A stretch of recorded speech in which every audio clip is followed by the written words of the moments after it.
ఆరోగ్యాభిలాషులందరికీ నా హృదయపూర్వక నమస్కారములు. మామూలుగా జబ్బు ఎవరికొస్తే ఆ జబ్బు వల్ల బాధ కానీ, అసౌకర్యం కానీ, దానివల్ల నొప్పి కానీ, ఇరిటేషన్ కానీ ఇలాంటివి ఆ జబ్బు వచ్చిన వారికే కలుగుతూ ఉంటాయి. కానీ జబ్బు లేని వారికి, జబ్బు వచ్చిన వారి పక్కనే ఉన్న ఆ బాధ మనమేమి అనుభవించే అవకాశం మనకి ఎప్పుడు ఉండదు సహజంగా. అందుకని భార్యాభర్తలు ఇద్దరిలో ఎవరికి బాగా తీవ్రమైన అనారోగ్యం రోగాలు ఉండి బాధపడుతున్నా పాపం భార్యకుంటే భర్తను తీసుకుని పంచుకోవడానికి లేదు, భర్తకుంటే భార్య తీసుకోవడానికి లేదు, కాస్త వీళ్ళల్లో ఎవరికొన్నా వాళ్ళ తల్లిదండ్రులు వాళ్ళ పిల్లలు తీసుకోవడానికి లేదు, ఎవరిది వాళ్ళు అనుభవించాల్సిందే. కానీ నేను ఒక ఇంపార్టెంట్ విషయం చెప్తానండి. మీకు పొడుపు కథలు ఉంటాయి. ఈ పొడుపు కథ విప్పండి అంటే కథ చెప్పాక కొంతమంది విప్పగలిగే తెలివితేటలు కొంచెం అర్థమైపోతారు, కొంత పొడుపు కథ విప్పలేరేక. నేను అట్లాంటిది ఇప్పుడు ఒకటి చెప్తాను, మీరు ఆలోచించుకోవాలి. జబ్బు ఒకరికి, బాధ పక్కోళ్ళకి. ఇప్పుడు విప్పండి అదేంటో, ఆ జబ్బు ఏంటో చెప్పాలి మీరు. జబ్బు ఒకళ్ళకి, బాధ మాత్రం పక్కోళ్ళకే మొత్తం. మరి ఏమన్నా ఆలోచన తడుతుందే? ఇక ఈ పొడుపు కథ అందరూ ఒకళ్ళ నుంచి ఒకళ్ళు ఇప్పుతూ ఉండండి. వాళ్ళు ఇప్పకపోతే తర్వాత మన వీడియో షేర్ చేస్తే అప్పుడు తెలుస్తుంది చివరికేక. ఇదేంటో తెలుసండి, ప్రపంచంలో వేల రకాల రోగాలు ఉన్నాయి మనుషులకి. రోగం ఎవరికి వస్తే బాధ వాళ్ళకే ఉంటుంది. కానీ ఒక రోగం విచిత్రమైంది ఉందండి. ఈ రోగం కనుక వస్తే బాధ రోగం వచ్చిన వ్యక్తికి ఏమీ ఉండదు, అసలు ఇంత కూడా 1% బాధ ఉండదండి. అలాంటి బాధ పెట్టని రోగం పక్క వాళ్ళు మాత్రం తీవ్రంగా బాధ పెట్టేస్తుంది. అలాంటి రోగము కాని రోగము, జబ్బు ఒకరికి, బాధ పక్కోళ్ళకైన రోగము గురక. ఇప్పుడు అర్థమైంది బాగా. జబ్బు ఒకరికి, బాధ పక్క వాళ్ళకి. చూడండి, గురక పెట్టే ఆయనకి అసలు ఏమీ తెలియదు, కానీ ఆ శబ్దానికి పక్క వాళ్ళకి, ఇంట్లో వాళ్ళకి నిద్ర ఉండదు పాపం. కొంతమంది మూడు పెళ్ళాలైతే ఈయన బాధ తట్టుకోలేక ఆవిడ పక్క రూమ్కి వెళ్ళి పడుకుంటుంది. ఆవిడికి గురక అయిందనుకోండి, బొజ్జలా ఉండి ఈయన పక్కకి వెళ్ళిపోతాడు. ఇక ఇట్లా స్థితి ఎందుకంటే రోగము కాని రోగం ఇది. ఈ గురక అనేది ఈ రోజుల్లో కామన్ సమస్య అయింది ప్రతి ఇంట్లో. ఎందుకంటే పట్టణాల్లో ఉండేవారు 300 మంది లావే కదా, బొజ్జలు, ఊబకాయం. ఈ సమస్య అంత ఎక్కువ మందికి ఉంది కదా. ప్రపంచంలో నెంబర్ 1 సమస్య ఒబేసిటీ. ఒబేసిటీతో వచ్చే సమస్య గురక. మరి ఇది ఇంత ఎక్కువగా పెరిగే కొద్దీ గురక పెరిగిపోతుంది. గురక పెరిగే కొద్దీ ఇంట్లో వాళ్ళ ప్రాబ్లమ్స్ ఎక్కువ అవుతుంటాయి. మీకు ఒక జోక్ చెప్తా. ఇక్కడ మనకి 2 సౌండ్లు వస్తూ ఉంటాయి, పైనుంచి ఒక సౌండ్, కింద నుంచి ఒక సౌండ్. మనందరం మొలకలు తింటూ ఉంటాం కాబట్టి హై ప్రోటీన్ డైట్, పప్పులు గిప్పులు ఆకుకూరలు బాగా తినమంటా కదా నేను. ఇక ప్రతి పొట్టలోనూ గ్యాస్ ఫ్యాక్టరీ, శుభ్రంగా గ్యాస్ రిలీజ్ అవుతూ ఉంటుంది. కింద నుంచి డోర్లు, డాములు, బాంబులు మంచి మోతగా వస్తుంటాయి.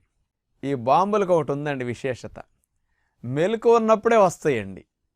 నిద్ర పట్టినప్పుడు అక్కడ క్లోజ్ అయిపోయి ఉంటుంది కంట్రోల్. ఇక నిద్రపోయినప్పుడు అక్కడ ఓపెన్ కాదనమాట. గ్యాస్ రిలీజ్ అయిన లోపల తిరగటమే వెయిటింగే తప్ప లేచేదాకా నిద్రట్లో ఆటోమేటిక్గా కిందది రిలీజ్ కాదు. అందుకని మెలకు ఉన్నంతసేపు కింద నుంచి డొర్లు ఉంటాయి, నిద్ర పడితే పైనుంచి గుర్లు ఉంటాయి. నైట్ నిద్ర పట్టిందనుకోండి కింద దాగుతుంది, పైది స్టార్ట్ అవుతుంది. పగలు మెలకుగా ఉన్నామనుకోండి పైది ఆగుతుంది గుర్రు, కిందది డొర్రు స్టార్ట్ అవుతుంది. ఈ 2 కూడా మనుషుల్ని బాగా డొర్రు గొర్రు ఇబ్బంది పెడుతూ ఉంటాయి. వాళ్ళ వల్ల ఇంట్లో వాళ్ళు చచ్చిపోతుంటారు. వాళ్ళకి ఏం ఇబ్బంది లేదు, కింద వదలటం పెద్ద సౌండ్తో మంచి ఆనందంగా ఫ్రీగా కాలెత్తి మరీ వదులుతుంటారు కొంతమంది. ఇంట్లో వాళ్ళకి ఎంత చిరాకో అది వినే వాళ్ళకి తెలుస్తుంది. పాపం ఆయన్ని ఏమనలేక ఆవిడ, పిల్లలు ఏమనలేక పాపం తల్లిదండ్రులని అట్టటి పని చేస్తుంటే తండ్రులు కాళ్ళట్ట వినేది వస్తుంటారు. అందుకని డొర్రు గుర్రులతో ప్రతి ఇంట్లో చస్తుంటారు జనాలు.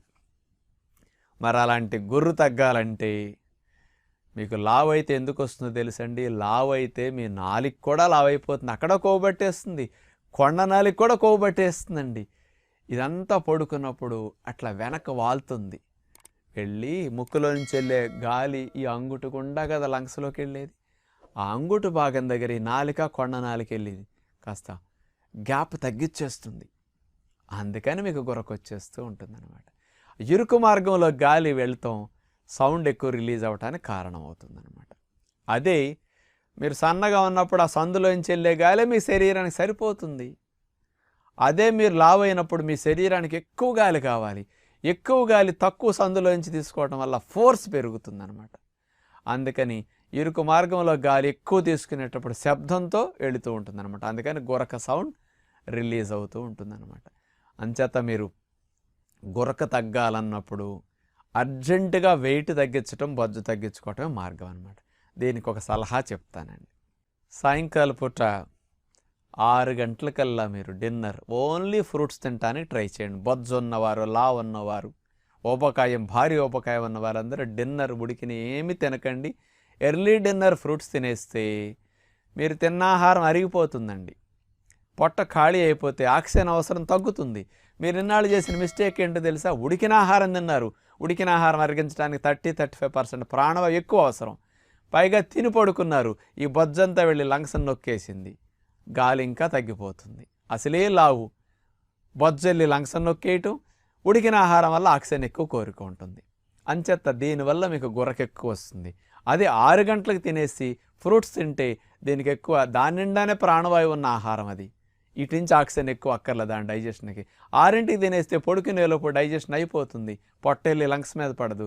తక్కువ గాలి నిద్దట్లో సరిపోతుంది. ఫోర్స్ తగ్గుతుంది కాబట్టి సౌండ్ తగ్గిపోతుంది. 6ంటికి డిన్నర్ తిన్నందువల్ల మీరు వెయిట్ తగ్గుతారు.